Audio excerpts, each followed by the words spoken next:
Antony Siddha, Chennai Kodambakkam doctor Johnson. இது சாலியா விதை, இது சப்ஜா விதை. சப்ஜா விதை நைட்டுக்கு ஒரு 3 ஸ்பூன் ஊற வச்சுட்டு காலையில் சர்பத்தில் கூட நன்னாரி சர்பத்தில் கலந்து இது கொஞ்சம் முகல கலந்து குடிக்கலாம். அதுமாதிரி பால்லையும் கலந்து குடிக்கலாம். இது என்ன விதை?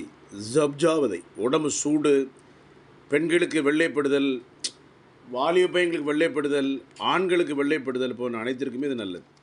இது சப்ஜா விதை. இது சாலியா விதை.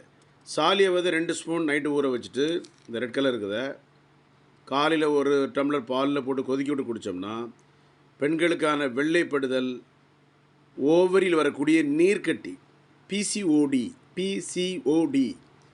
நீர்க்கட்டிக்கு அருமையான மருந்து. உடல் சூட்டை தணிக்கும், உடம்பு பலகீனத்துக்கு நல்லது. ரெண்டுமே. இது சாலியா விதை, இது சப்ஜா விதை.